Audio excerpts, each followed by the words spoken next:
Un gusto compartir con usted este programa. Soy José Buendía y esto es Blanco y Negro. La prórroga con Estados Unidos prepara la eliminación de barreras no arancelarias en la renegociación del TEMEC y cerrar flancos a precursores de la violencia en la frontera. Un precio alto por la pretensión de Estados Unidos de una mayor injerencia en asuntos internos de México, en migración y seguridad. El acuerdo es un éxito para Sheinbaum, pero también riesgoso por las posibles concesiones detrás de la proclama de la Casa Blanca sobre el derribo de cerrojos no arancelarios, dado que su declaración genera incertidumbre sobre el alcance del acuerdo. Implica acceso a zonas protegidas como el litio y remover otras regulaciones en el mercado laboral u otros sectores económicos. La injerencia en temas internos se restringirá a la frontera o se extenderá a acciones directas contra los cárteles. La situación coloca a la presidenta entre las presiones de Trump y los escándalos en Morena con casos graves como el del senador Adán Augusto López y su ex secretario de Seguridad en Tabasco, ahora perseguido por la justicia como el líder del cártel local de La Barredora. Sheinbaum ha demostrado una buena muñeca en la negociación con la cabeza fría y alejada de la confrontación directa. Refleja conocer el juego, a pesar de las veleidades de Trump. Gracias a eso podría salir de los dilemas si encuentra la manera de acomodar las piezas para ganar respaldo a su plan de seguridad. Por lo pronto, Sheinbaum exhibe el nuevo acuerdo comercial como validación de su estrategia y el mejor que podría haberse logrado comparado con una decena de países. Aunque quizá lo más valioso es que gana tiempo para insertar su juego en el escenario del acuerdo de seguridad a punto de firmarse y la renegociación del TEMEC, mientras libra la batalla interna y resillas internas entre las familias de Morena. Esto es Blanco y Negro y comenzamos.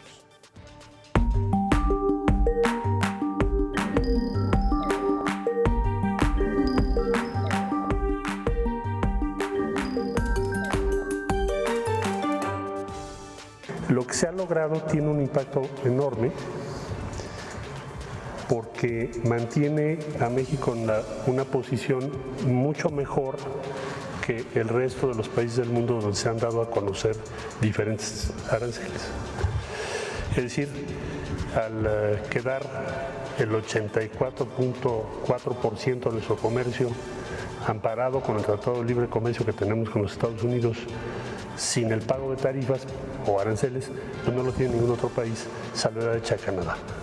But I do want to reiterate what the president said about Mexico. Mexico is still paying tariffs. They're paying a 25% tariff on fentanyl, 25% tariff on cars, a 50% tariff on steel, aluminum, and copper. And additionally, Mexico has agreed to immediately terminate its non-tariff trade barriers, of which there are many. And as the president said, we will continue to talk to Mexico over the next 90 days with the goal of signing a larger trade deal. The key to this, again, is Mexico has agreed to terminate those non-tariff barriers and to continue to work with us in good faith. Mexico is a very unique situation of all the other countries around the world because, of course, we share our southern border with Mexico, which we've seen an increase in cooperation between Mexico's President Claudia Sheinbaum and our administration on clamping down on drug trafficking and human trafficking at the southern border. We appreciate those efforts and will continue to work in good faith.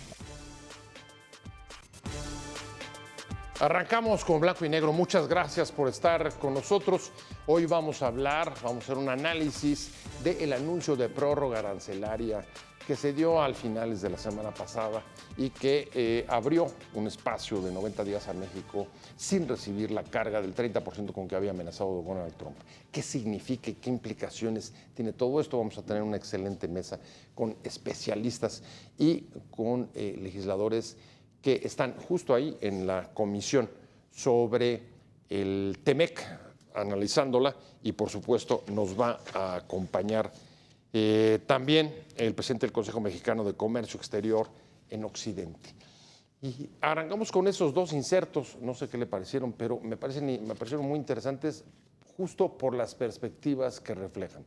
Mientras el secretario de Economía, Marcelo Ebrard, decía, logramos algo muy importante, fue un buen acuerdo porque deja a México en una mucho mejor posición que lo que ha ocurrido con otros países. Tenemos también lo que dijo justamente la vocera de la Casa Blanca, Caroline Leavitt, que dice México ha hecho esfuerzos en cooperación, se está refiriendo sobre todo a seguridad, y va a seguir, no obstante, pagando aranceles, no los adicionales con que amenazaba, pero sí con todos los que ya venimos cargando los últimos meses. Y no deja de hacer dos puntualizaciones que vamos a traer aquí a la mesa para tratar de saber de qué se tratan. Dice, lo más importante de esta prórroga es que logramos, dice Estados Unidos, convencer a México de derribar barreras no arancelarias. ¿Qué significa o cuáles son esas barreras no arancelarias? Y destaca, por supuesto, que sigue habiendo un costo por los temas de seguridad, fentanilo, migración, etcétera. Me da mucho gusto que estés con nosotros, como siempre. Acá con nosotros en el estudio Santiago Capraro, es profesor investigador, tiempo completo de Facultad de Economía de la UNAM, y ahí tienes dos perspectivas. ¿Con cuál te quedas? Yo sé que hoy vienes optimista, sí, pero ¿qué te dice uno y qué te dice el otro sobre lo que nos importa saber, ¿no? Y es exactamente, no conocemos bien este acuerdo, qué hay detrás de él, exactamente, cuáles son las concesiones que se pueden haber hecho, y ahí tienes dos perspectivas, la de Ebrard y la de la vocera de la Casa Blanca.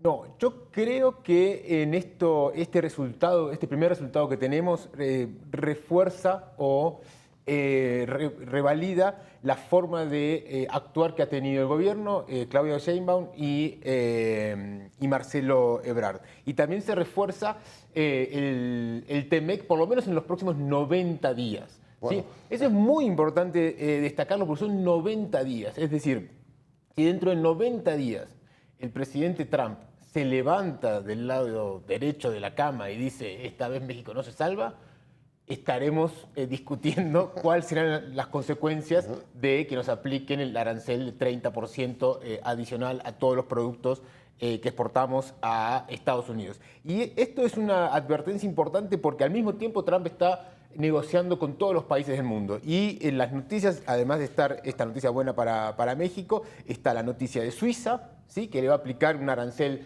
del 38% a todos los productos. Los suizos hace 15 días dijeron esto no va a suceder y de repente está por suceder.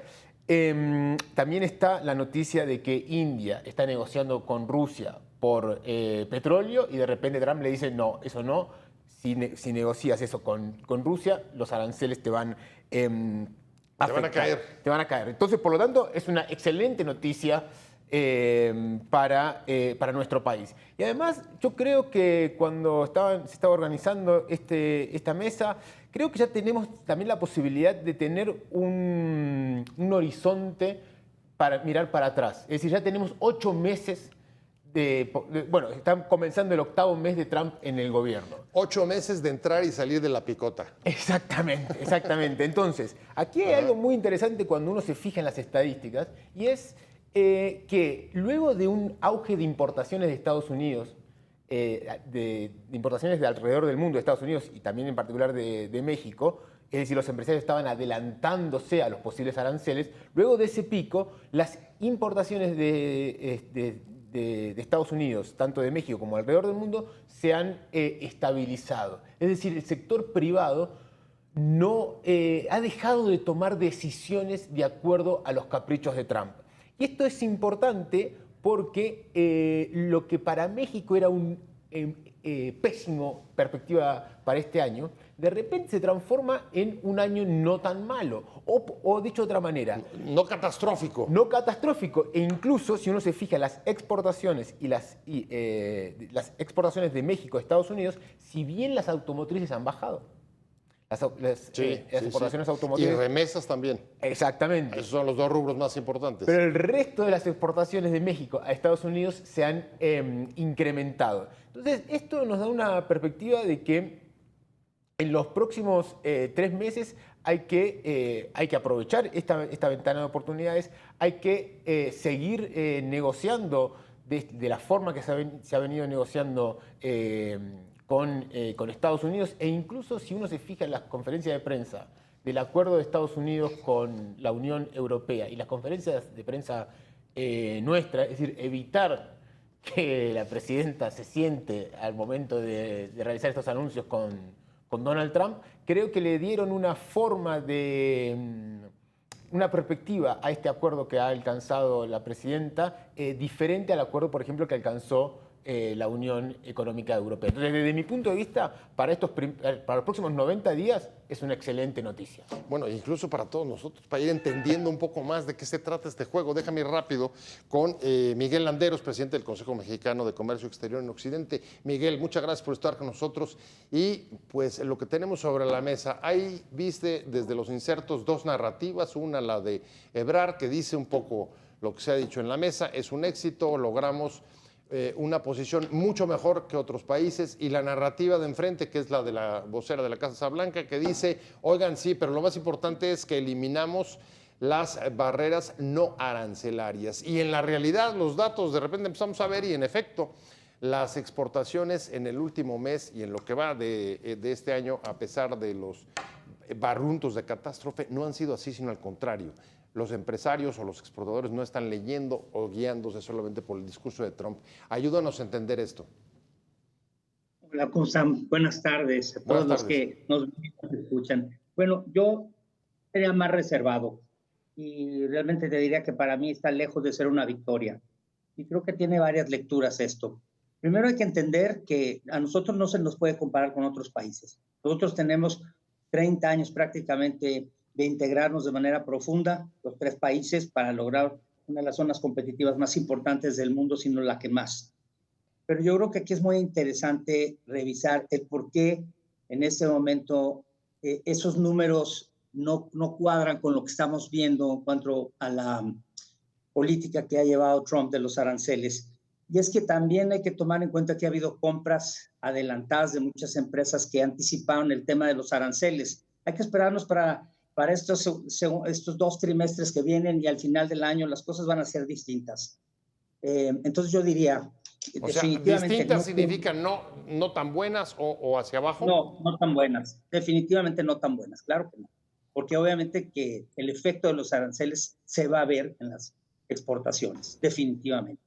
Pero más allá de eso, también hay que ser muy claros. Esto está lejos de ser una victoria. Lo que a nosotros nos gustaría ver es regresar a un esquema, obviamente, de nación favorecida, precisamente por todo el desarrollo que hemos tenido en el tratado. No somos Suiza, no somos Francia ni Japón. Tenemos un trabajo de prácticamente 30 años, y al propio Estados Unidos le hemos dado la posibilidad de ser muy efectivo en su sector más importante, que es el de los vehículos. Entonces, el que no nos haya aplicado el 30, pero nos dejó con el 25 en acero y el aluminio, 50 con el cobre y 25 por productos fuera del TEMEC, no es ninguna buena noticia.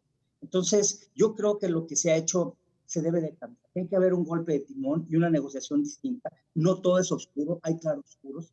Yo lo que veo es que vienen 3 meses con una enorme posibilidad de negociar de manera distinta. ¿Por qué? No va a ser porque México hagamos algo extraordinario. Va a ser porque el propio Estados Unidos puede entrar en un tema de debilidad económica, porque ya tiene síntomas de eso. Y ahí es donde la palanca se puede hacer desde el propio Estados Unidos, que es de donde podemos encontrar la manera de lograr que Trump ceda, porque son ellos mismos los que pueden convencerlo de ceder, y sobre todo con sus socios más importantes, que son Estados Unidos, que son Canadá y México. En particular México, ¿no? Sobre todo, insisto, en el sector más importante, que es el automotriz. Que ahí sí, Miguel, han bajado, ¿no? Ahí sí ya el golpe de los aranceles ya le pegó a la industria automotriz mexicana, a las exportaciones hacia Estados Unidos. Pero fíjate qué interesante, cuántas perspectivas de repente empiezan a abrirse sobre este tema.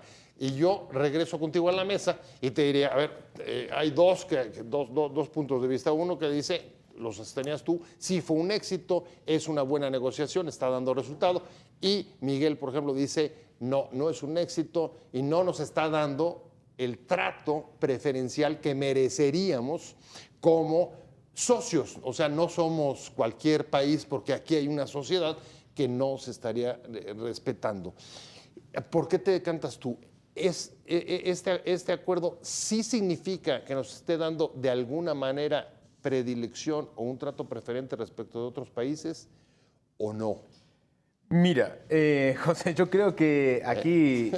si lo ves medio lleno, el vaso medio lleno o vacío. Mira, o medio yo vacío. tengo una visión muy negativa de la situación.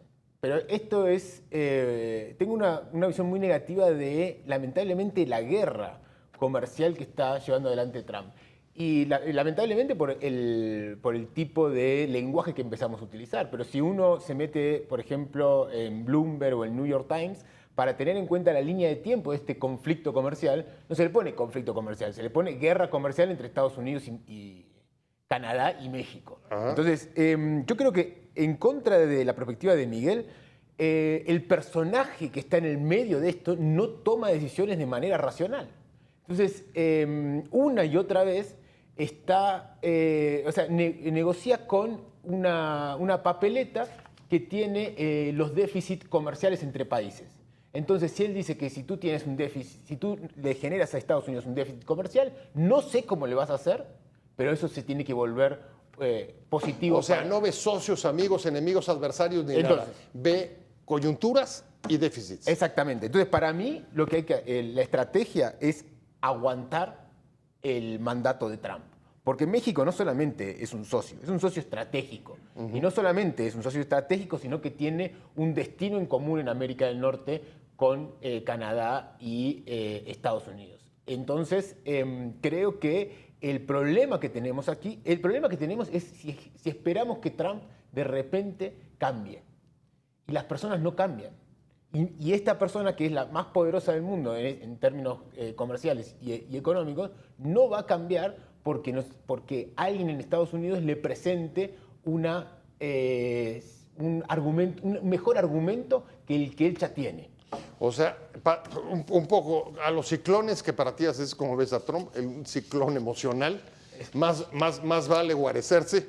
Exactamente. Y yo creo y aguantar. Déjame ir con Miguel porque, a ver, Miguel, si no es un trato preferencial lo que recibimos, entonces un poco la pregunta obligada es, ¿qué desde tu punto de vista hay detrás de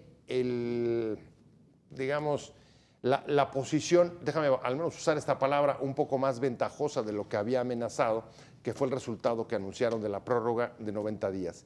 ¿Qué hay detrás? ¿Cuáles pueden ser las concesiones que haya hecho el gobierno de Sheinbaum?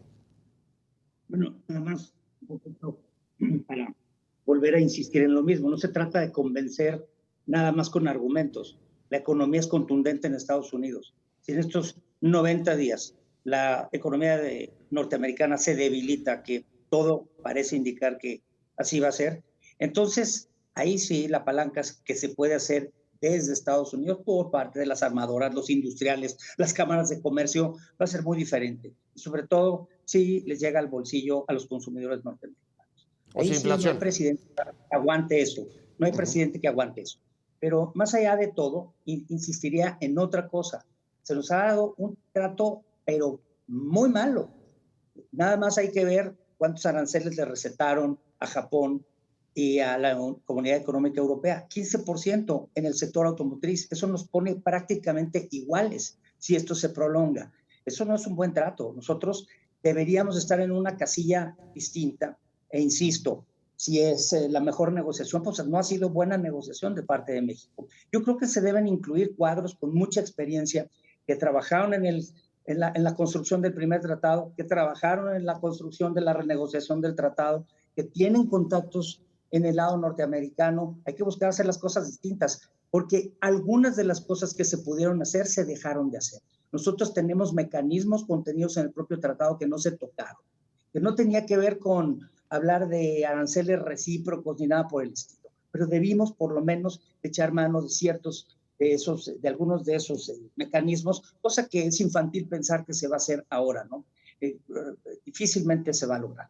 Y luego, pues, ahora sí, perdón, adelante. Como bien dices, habrá que ver en qué se dio el gobierno mexicano. Y también hay que entender una cosa, aquí se mezclaron las peras con las manzanas, porque una cosa es el tema económico y otra cosa es el tema político y de seguridad. Tristemente, la presidenta de México tiene que lidiar con semejante cosa que no tiene precedente, salvo en el primer mandato de Trump, que también incluyó el tema de inmigración y seguridad. Pero bueno, la cuestión es que las cosas están como están y hay que decirles cómo son. No porque hayamos tenido un acuerdo que nos deje exactamente como estábamos, quiere decir que fue un buen acuerdo. Digo, yo creo que poco pide, poco merece, y creo que México merece mucho más que eso. Bueno, pues regresando del corte nos metemos justo a lo último que acabas de indicar, Miguel, porque en efecto el anuncio de la prórroga arancelaria por 90 días vino acompañado de otro anuncio, casi como si hubieran sido gemelos. La generación o la producción de dos acuerdos. Uno, el acuerdo para prorrogar la parte comercial, y otro, un acuerdo de seguridad que está, dijo la presidenta, a punto de firmarse, dijo que lo anunciaría incluso esta misma semana, y de ninguno de los dos tenemos los detalles, los entresijos, las tripas, exactamente qué fue y hasta dónde lo que firmamos o lo que van a proponer y el alcance de estos acuerdos.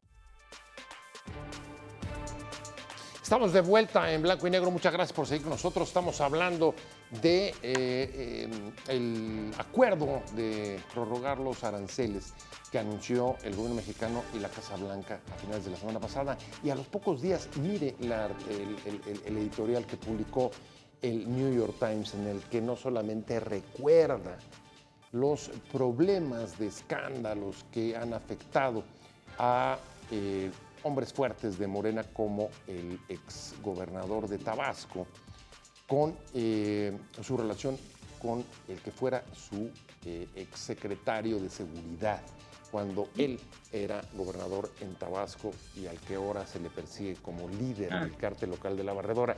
Y ahí decía que lejos de celebrar, decía, peligra o puede peligrar el acuerdo comercial logrado o la prórroga por el tema de la seguridad, por la firma o pone en duda la firma de ese acuerdo comercial que acompañaba, el acuerdo de seguridad, perdón, que acompañaba al acuerdo comercial. ¿Qué te parece, digamos, esta conjunción otra vez de seguridad, Santiago, y de comercio? Como bien lo estaba recalcando antes Miguel, creo que aquí se están mezclando peras con manzanas. Es decir, había quedado claro en la primera negociación del TEMEC, del Telecán, y luego con el TEMEC, que estas cosas, incluso la cuestión migratoria, tampoco se mezclaba en la cuestión comercial. Entonces, claro, estamos frente a un nuevo personaje, que es Trump, ¿sí? Que cambia todo. Y entonces mete todo dentro de la licuadora. Así es. Y entonces acá se genera un problema. ¿Cuál es el problema? México tiene una debilidad toral en su estrategia como nación, que es la seguridad. Entonces, si se va a incorporar este tipo de cuestiones en las negociaciones comerciales, primero que es una locura, ¿sí? Pues es incorrecto hacerlo. Y en el segundo punto, eso nos va a generar una injerencia de Estados Unidos en nuestra política interna. En nuestra política interna, que no se debe dejar pasar. Y no se debe negociar poniendo este tipo de cuestiones sobre la mesa. Es decir, México debería retirar este tipo de discusiones cuando se están discutiendo los temas Pero es que si no nos sale el acuerdo y la prórroga comercial. O sea, el dilema es fuerte. Entonces, aquí hay un momento que se tiene que... es decir, ¿cuál es el límite para negociar? La soberanía, vamos a negociar nuestra soberanía. Yo creo que hay un límite en el cual la soberanía, es decir, Trump nos puede pedir cualquier cosa. Sí, entonces, eso nos queda claro que no tiene contención en eso. Por lo tanto, tiene que existir un límite. Por ahora no se ha alcanzado ese límite. Pero si por alguna razón se llega al límite, hay que salirse de Hay la que mesa de pararlo. negociación. Déjame ir con Miguel. Miguel, Santiago dice, es una absoluta locura mezclar peras con manzanas, como decías tú, es decir, seguridad y comercio, pero eso es exactamente lo que está haciendo. ¿Te parece que detrás del acuerdo comercial, la prórroga, lo que haya sean concesiones en materia de seguridad? Y si es eso, ¿hasta qué alcance? ¿Hasta qué punto? ¿Solo la frontera? ¿Acciones directas con los cárteles, como se ha mencionado también? ¿De qué estaríamos hablando desde tu punto de vista o de lo que tú lees o intuyes? Y ya entramos en una materia distinta, algo que no es mi área de expertise, pero que tiene que ver con el sentido común. Y todo parece indicar pues, que se van a ir para tratar de sacar la mayor tajada posible. Esto probablemente encaminado para sus propios temas electorales de las próximas elecciones, que eso también creo que influye mucho. Pero no se nos olvide algo muy importante. Esta pateada de bote lanza estos 3 meses a prácticamente lo que ya adelantó el secretario Ebrard, lo que será ya la renovación del tratado, que todo apunta a que va a ser una renegociación del tratado. Y eso pues también nos pone en aprietos, porque entonces se pone en juego la viabilidad del propio tratado si no se negocia de manera efectiva. Entonces estamos en un momento muy complejo en donde, como bien se ha mencionado, se está mezclando migración, seguridad con economía. Y la economía, recordemos que esto no es poca cosa, el comercio exterior es la columna vertebral de la economía de México y es prácticamente un asunto también de seguridad. Entonces, la negociación que se lleve a cabo debe ser pues, la más espectacular que haya podido tener este país en muchos años. Es a lo que nos estamos enfrentando cuando se acaben estos 3 meses. Por estos 3 meses son fundamentales para hacer algo distinto de lo que se ha hecho hasta ahorita. Eso sí, y lo dejo bien claro, hay límites de soberanía en este país que no pueden rebasarse, por supuesto. Seguramente eso estará muy claro, pero ¿hasta dónde va a presionar Estados Unidos? ¿Hasta dónde el tiempo va a jugar a nuestro favor si es que se sabe negociar? ¿Hasta dónde vamos a llegar? Estamos en un momento complejo. Ahí hay un punto central que pone Miguel sobre la mesa, Santiago, y lo decía Ebrard, decía, una de las cosas que hemos logrado con esto es que hemos logrado estos últimos 8 meses dentro del TMEC, lo cual nos pone directamente hacia la renegociación y resolución del tema de los aranceles dentro de ese marco. Al mismo tiempo que dice la Casa Blanca, hacia la renegociación del TMEC, lo importante es que vamos a meter todo lo que tiene que ver con la eliminación de barreras no arancelarias. A ver, ahí hay 2 puntos que otra vez vuelven, digamos, a mostrar 2 perspectivas muy distintas entre los 2 países. Sí, aquí yo no soy experto. Perdón, Miguel, ¿querías decir algo? Si me permite nomás agregar algo. También hay que decir que México no ha estado a la altura del propio tratado en algunas cosas que va seguramente tener que revisar, ¿no? Esas restricciones no arancelarias pueden ser diversas, porque tenemos, por ejemplo, el tema de la minería, en donde ha habido definitivamente restricciones en minería. Tenemos el tema de la CFE, donde le daba una clara preponderancia al Estado sobre los particulares que entraron con reglas del juego distintas. Entonces, México también ha fallado en algunas cosas y seguramente en temas de Estado de Derecho que se los van a echar en cara. Lo que sería muy importante es que el gobierno mexicano revele exactamente hasta dónde está cediendo y cuáles son las barreras no arancelarias que está poniendo en la mesa Estados Unidos y que México tiene que revisar, ¿no? Y no se nos olvide, hace poquito el tema del propio AIFA, que es un gran tema en tema de movilidad de carga aérea. Pero a ver, eso es muy interesante. Cuando hablamos de regulaciones, derribar regulaciones no arancelarias, Santiago, ¿de qué estamos hablando? Como dice Miguel, nos estamos refiriendo a actividades como, por ejemplo, la minería, es decir, mayor liberalización o quitar regulaciones, eso es lo que yo estoy entendiendo. O lo que acabamos de saber ahora con el plan de Pemex, el regreso del fracking. Le llaman de otra manera, pero se llama fracking. Sí. O por lo menos eso es lo que, como lo hemos conocido. O estamos hablando del litio, también puede estar dentro de este paquete y otra clase, como dicen de Trump de Ucrania, otra clase de elementos o sustancias raras. Correcto. Aquí creo, Ajá. José, que también hay que pensar que las barreras no arancelarias son sector por sector. Y entonces es muy complejo verlas de manera general. Puede ser también hacer efectivo la revisión de los salarios en la industria automotriz. O sea, también regulaciones laborales. Exactamente, exactamente. Ok. Es decir, que empiecen a morder el no cumplimiento de la reforma laboral. de la reforma laboral que se originó en el TEMEC que negociamos con Trump. Entonces, las barreras no arancelarias es sector por sector, entonces son de una complejidad mucho mayor e implican también un nivel de análisis sectorial, microeconómico, mucho más complejo. O sea, para ponerle en claro al auditorio, si por ejemplo te refieres a no arancelarias con un asunto laboral, estarías hablando por ejemplo de si hay acuerdos para que no haya ventajas salariales. Correcto. ¿No? Que den o permitan que haya mejores precios finales o también seguridad social. Exactamente. O sea, todos estos elementos pueden entrar en juego. No, o hacerlos valer, porque ahora hacerlos están valer. en la letra del TEMEC, pero pueden hacer valer y pueden ser mucho más rigurosos a la hora de decir, bueno, si no se cumple tal cuestión laboral, se suspende la exportación de autos. A ver, esto significaría, Miguel, que sea como sea, incluya, lo que viene en adelante hacia la renegociación del TEMEC y la inclusión de esta clase de áreas no arancelarias, es a todas luces una mayor supervisión, intervención, como le quieras llamar, dentro de los asuntos y las políticas y programas públicos del país. Claro, porque inclusive esto puede afectar a las propias reformas que recientemente se impulsaron, y hablo de solamente la administración del presidente López y las que han culminado en esta administración de la presidente Sheinbaum.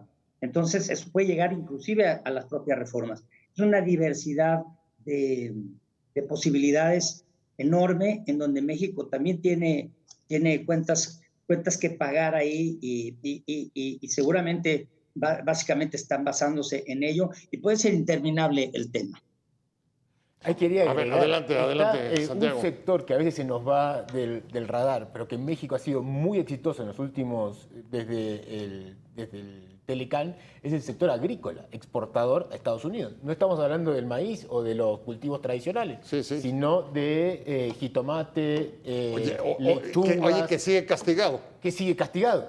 Entonces, también las barreras no arancelarias pueden estar relacionadas a esos a la agricultura. sectores. Además, con un simple rumor de cierta plaga, se acabó la exportación de lechuga zacatecana. Pero fíjense qué interesante, porque a ver, la política de Biden hacia México era, mientras haya cooperación en seguridad y en migración, que eran también sus prioridades, no me meto en la política interna.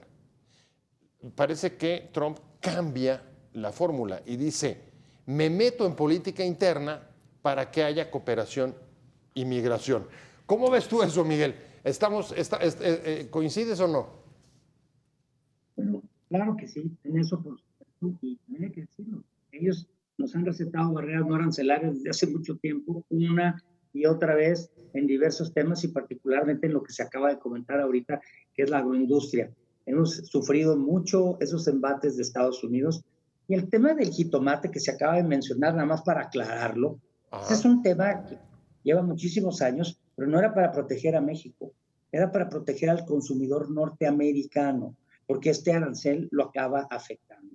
Lo que va a suceder aquí es que eventualmente esto se va a sumar, de hecho ya se está haciendo ahorita, se está sumando a la estructura de costos de los vendedores, de los productores mexicanos, y lo único que va a pasar en un principio es que van a tener que aguantar el tiempo de pago, ya sea cuando se vende de manera directa o cuando se da consignación. Fuera de eso, el precio lo van a pagar ellos y les va a costar a ellos, y la inflación va a ser en ese sector para ellos, porque finalmente a nosotros eso está lejos de afectarnos. Eso estaba fuera del Tratado de Libre Comercio, es otra cosa distinta. pero hay barreras no arancelarias que ellos también le meten a productos nada más con rumores o porque se encontraron un gusanito o porque sabrá Dios qué cosa y ya nos pusieron en jaque. Todas esas cosas también las pueden empezar a utilizar, por supuesto. Pues lo que parece claro hasta donde llevamos de la conversación, Santiago, es que estos 90 días que vienen no van a ser como en algún momento deslizó la propia presidenta diciendo: yo creo que ya superamos lo del tema de los aranceles de los últimos 8 meses y lo que viene son 3 meses que, si seguimos lo que dice Miguel, van a ser mucho más complicados, ya en términos de meterte a las entrañas, de meterte a analizar el punto por punto de lo que hemos vivido hasta ahora. Sí, incluso los 90 días pasan rápido. Y yo creo que... 3 meses. Por eso, 3 meses pasan rápido. Yo creo que en estos 3 meses México tiene que hacer la tarea de irse preparando para el nuevo TEMEC, ir preparando los equipos de negociación. E incluso también son 3 meses que nos tienen que dar la perspectiva de que la solución, lamentablemente, aquí creo que no coincidimos, pero para mí la solución es aguantar dentro del TEMEC. Es decir, por ejemplo, se dijo que México no había utilizado todos los mecanismos de soluciones de controversias que había dentro del TEMEC. Ajá. Creo que hay que seguirlos utilizando porque tampoco Trump va a ser eterno. Entonces, para mí no se puede esperar nada bueno de Trump y hay que aguantar hasta el fin de su mandato. Bueno, a ver, y lo peor ahí, Santiago, y vienen las elecciones intermedias, está cayendo la popularidad de Trump y sabemos que esas es la prioridad de su propio gobierno.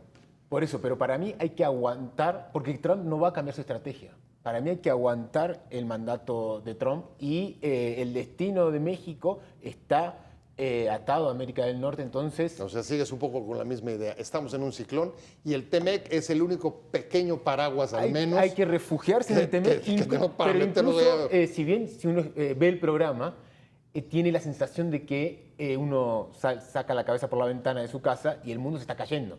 Y no es así. Es decir, pensábamos que en estos meses de Trump iba a venir una debacle económica y los cambios son mucho más lentos. Por ejemplo, una cuestión que todo el mundo pensó que se iba a disparar con las políticas comerciales de Trump era la inflación. Y lamentablemente para nosotros, o curiosamente para nosotros, la inflación en Estados Unidos todavía no ha mostrado la aceleración que uno estimaba que podía ocurrir por estas políticas arancelarias. Entonces, tal vez la estemos esperando. Pero es como la recesión en México. Todo el mundo la estaba esperando y de repente no llega, y hay alguien que está vendiendo más. Estamos muy cerquita, la seguimos bordeando, pero no llega todavía. Me voy a un corte comercial rapidísimo y regresamos al último segmento del programa y justo vamos a poner la mirada en esos 30 días que vienen por delante para México. Hay que actuar, decía Miguel, con una estrategia muy distinta de lo que se ha hecho hasta ahora. Mientras que Santiago dice, no, hay que aguantar tal como venimos aguantando. Y pues lo que seguimos preguntando todos, ¿cómo vamos a salir de esta y si la presidenta va a poder insertar su juego dentro de las condiciones actuales? El manejo que tiene nuestra presidenta de su conversación, su trato, la firmeza con la que defiende los intereses de México, su capacidad para convencer al presidente Trump, pues es muy grande. Difícil de haberlo previsto así. Entonces, es lo primero que hay que decir. Estamos de vuelta en blanco y negro y poniendo la mirada en los próximos 90 días de prórroga arancelaria. Acaba de ver el inserto que le preparamos del secretario de Economía, de Marcelo Ebrard, haciendo un amplio reconocimiento del papel que ha jugado la presidenta. Decía, difícil de prever, me imagino que se refería cuando comenzó todo esto, cuando Trump llega a la presidencia, pero ha sido un muy buen manejo, por lo cual lo que está haciendo es no solo validar, sino proyectar la estrategia que ha seguido, dice ella, de cabeza fría y evitar la confrontación directa con Trump. Miguel, voy contigo. ¿Qué te parece? No creo que vaya a haber un cambio en la estrategia de la presidenta en los próximos 90 días. No sé cómo lo veas tú. Fría y declaraciones no van a servir para resolver el problema. Seguir haciendo lo mismo nos va a dar el mismo resultado. Yo le diría a Santiago, aguantar, pues aguantar no nos queda otra, serán 3 meses de que vamos a estar ahí, pero hacer algo distinto no quiere decir confrontarte con Trump, quiere decir buscar una estrategia desde el propio Estados Unidos, porque ya vimos que lo demás no funciona y las visitas a Washington de las delegaciones mexicanas tampoco. Entonces hay que atrevernos a pensar fuera de la caja, a buscar esos cuadros que aunque no sean afines a la llamada 4T, pues puedan aportarle valor. ¿Por qué? Porque tienen la experiencia para ello y porque realmente, insisto, si la solución se va a dar desde el propio Estados Unidos. Pero claro, a ver, es un tema de cuadros, o sea, el reemplazo que ha habido de los cuadros que antes manejaban el comercio por los de la 4T, ¿esa es la bronca? ¿O la bronca, tú dirías, tendría que hacerles algo distinto, buscando a los inconformes, a los enojados, con las políticas de Trump en Estados Unidos? ¿Cuál de las dos? Porque mencionas, digamos, los dos aspectos. No, yo diría no inconformes y enojados, sino preocupados, y muy preocupados, y con argumentos bastante sólidos, que están acompañados de signos ya, insisto, muy directos con la economía y que pueden ser la palanca. Pero, a ver, no se nos olvide algo que dijimos al principio. Aquí está jugando un factor diferente que no tiene que ver con economía. Y ya lo vivimos los primeros 4 años de Trump, que fue migración y fue seguridad. Y se tuvieron que tratar esos elementos por separado. Hubo concesiones del propio gobierno. No sabemos hasta dónde va a llegar este gobierno. Pero hoy lo que va a jugar como un elemento clave es precisamente la economía norteamericana. Porque pues a ellos tristemente les parece no importarles lo que sucede en México, aunque de alguna manera esté ligado con lo que va a pasar allá. Pero de veras, en serio, que si empezamos a ver esos síntomas que ya se ven ahorita de la economía norteamericana, pronunciarse más, entonces sí, hay una posibilidad importante que en estos 90 días podamos hacerlo distinto y para eso se tiene que actuar diferente. No podemos quedarnos a esperar con la espada de Damocles encima a que por la buena de Dios, el señor Trump vaya a decir, pues ya no van a ser ya 90 días, van a ser otros, no sé, 60 días y los van a mantener igual, y ahora les voy a pedir tanto más, no, esto no puede prolongarse eternamente. Tenemos que llegar a un tema de estabilidad que le permita también a los inversionistas planear. Ahorita no se puede planear, las inversiones en buena medida están frenadas por eso, entonces tenemos que llegar a algo distinto. Insisto, está en la mesa lo que no sabemos, que tiene que ver con seguridad y que tiene que ver un poco con migración, más allá de lo que se expresó de barreras no arancelarias, que ya lo platicamos, ya lo discutimos ampliamente, y en este tema de seguridad. Creo que nuestra única posibilidad está en la propia economía, porque si no Estados Unidos va a presionar hasta donde pueda el gobierno de México. A ver, dos elementos que me parecen muy importantes, con eso voy cerrando de la que acaba de decir Miguel Santiago, y es la perspectiva de que un derrumbe o una ralentización, como quieras llamar, de la economía norteamericana en los próximos meses, sí sea un factor, como ya ocurrió con la reacción de las bolsas cuando Trump retiró sus aranceles, que provoque cambios en la política comercial del presidente Trump. Y la otra, que si no es así, solo aguantar, sí está teniendo un costo muy alto para las inversiones, porque nadie, con la incertidumbre que hay, va a arriesgar capitales. Sí, mira, yo creo que estamos colocando mal la esperanza, porque desde mi perspectiva lo que va a generar una recesión en Estados Unidos no va a ser la política comercial.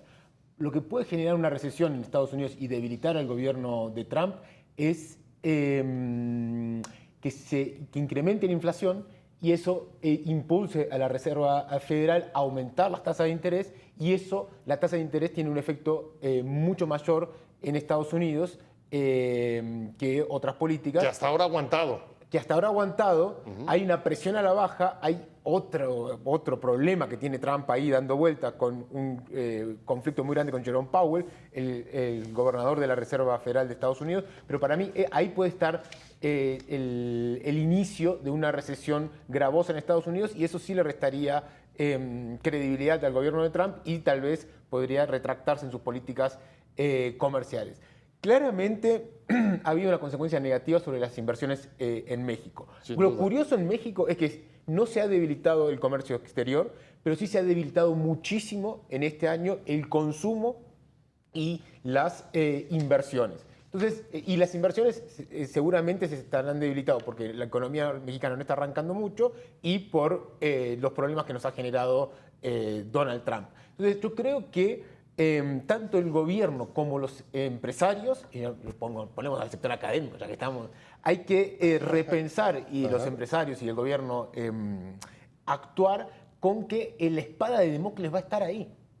Va a estar ahí, lamentablemente. O sea, tú partes de que cualquier análisis debe de considerar eso al principio y no como el objetivo a vencer. La respuesta para mí está en México. Claro, está en México, ya está. Muchas gracias, Santiago Capraro. Se nos fue el tiempo. Muchas gracias, profesor investigador. No, muchas gracias. Facultad de Economía de la UNAM. Y además, estrenando un libro que nos promete traernos la próxima vez. Los grandes que lo desafíos de invitemos. México de cara al 2030. Pues nos van a caer muy bien, nos va a caer Sí, muy sí. bien, porque justamente de eso estamos hablando y quiero agradecerle muchísimo. Muchas gracias por tu esfuerzo y por tu presencia.